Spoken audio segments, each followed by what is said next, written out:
Previously on Thoth and Pals. Thoth, the poles are shifting. Oh, the pole shift? Yeah, whoa, what's wrong with your eyes? I don't know.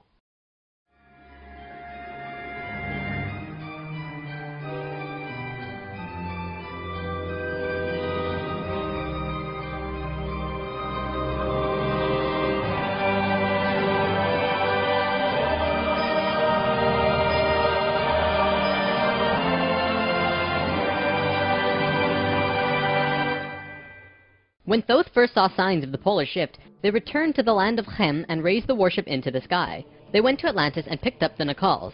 The Nacals weren't just passengers though, and each and every being was working in unity to create a very powerful Merkaba around themselves and the ship.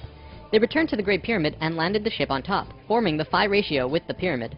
And then, it happened. The poles began to shift, and human consciousness began to plummet.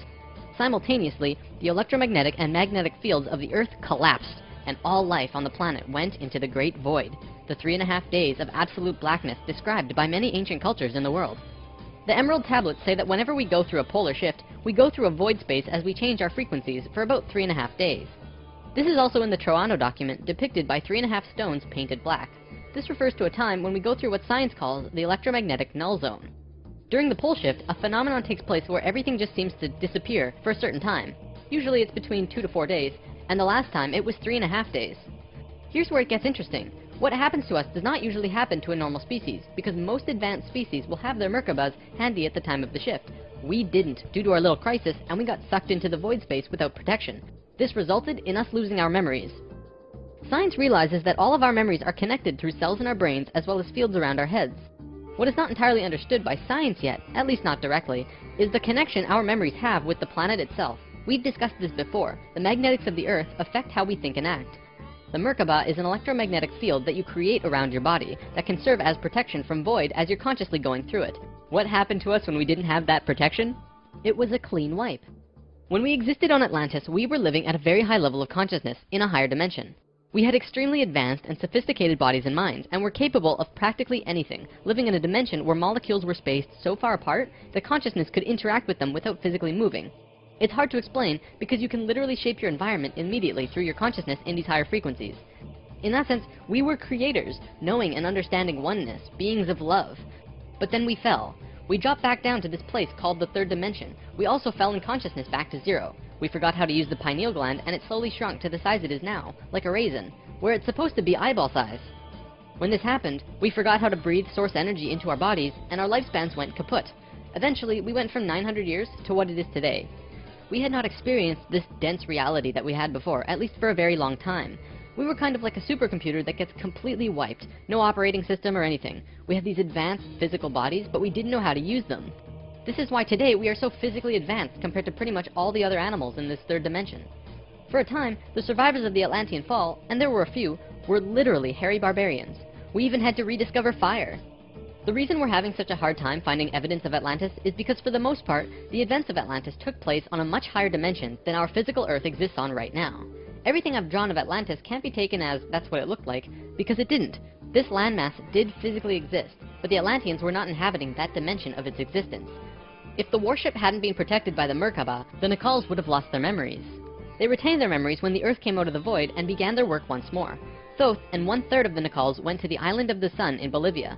Aragot and 1/3 went to Tibet, and Ra and the remaining third went to Egypt, where they waited. Now, we're going to begin bridging the gaps between this story and our current history. In between the fall of Atlantis and the dawn of our first civilizations, who were the Egyptians and the Sumerians, there was a 6,500-year gap between them. What was happening to us in that time? We have to look at this precession chart again. This is where we fell in consciousness, point C, and this was our falling asleep phase too. Thoth, Ra, and the Ascended Masters were waiting until point D. They had to wait for humans to just evolve themselves over a 6,500-year time period until they were advanced enough to actually receive this new information that they were going to provide. Sometime in here was when the flood of Noah occurred. Because of the pole shift, the Earth went through an ice age. This is scientific fact. When the ice melted, it would have caused massive flooding. DNA is the physical manifestation of who you are. It is your soul's physical aspect. What we are seeing in DNA is changes in the codons. There's 64 possible codons in DNA, and humans only have about 22 or so. What we're finding is that there are 6 more codons being activated within these children, and they are choosing 2 of the 6. These kids are what we call indigo and crystal children, and probably the super psychics as well. Now, this is a chromosome. Basically, what this is lots and lots of DNA wrapped into this weird H-like shape. This is located in every cell and is part of your body of consciousness. What Thoth tells us is that every level of consciousness seen here not only has its own consciousness grid, but its chromosome change as well. The second level, where we are now, has 44 and 2 chromosomes. To any scientist, this is basic biology. The first level, however, has 42 and 2, and this third level has 46 and 2. The fourth and fifth have 48 and 2 and 50 and 2, respectively. The primary physically visible difference between these DNA in all life is height. The first level has an average height of 4 to 6 feet tall. The second level, us, has an average height of 5 to 7 feet. Third are about 10 to 16 feet, which we are about to translate to.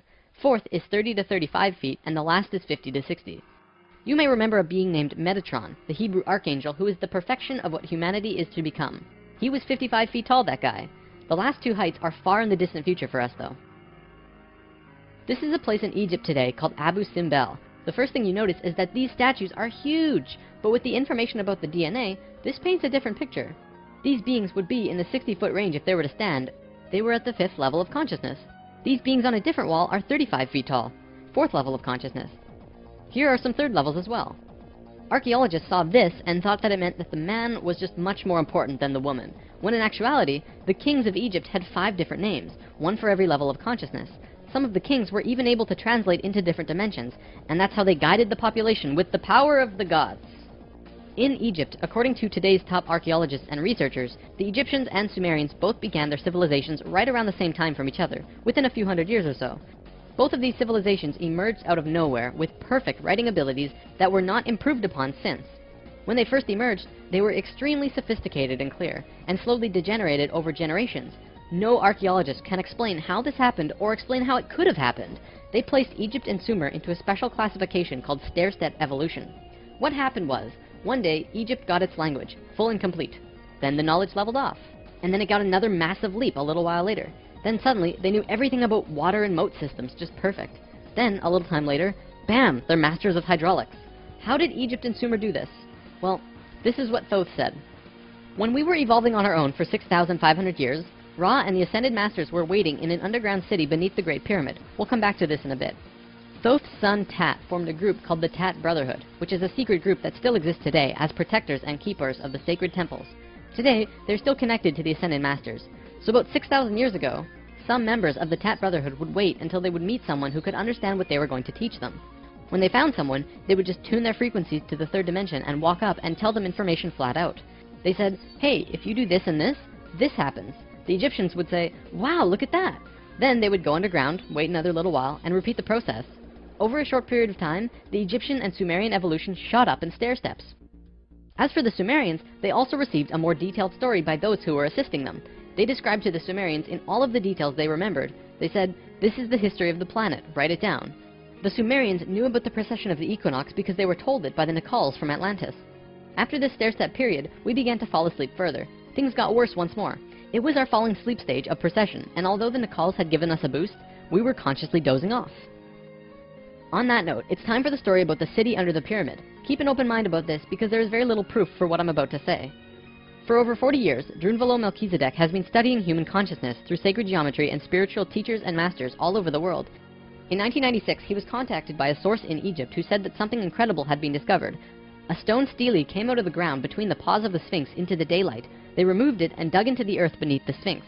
There they found a room with 3 tunnels leading off of it. One of the tunnels, which went to the Great Pyramid, had another tunnel coming off it, and it was shielded by a wall of light. Bullets could not pass through this field, and people could not even get close to it without feeling like they're going to die.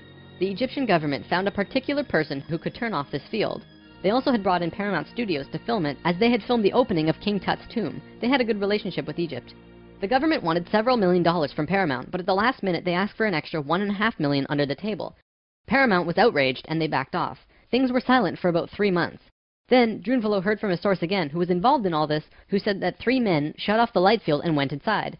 They found themselves inside a very large building that went on for miles underground, which was really the edge of a giant underground city, which was really just one giant building. Then, a little while later, an Egyptian archaeologist named Larry Hunter began describing the same thing, but more detailed.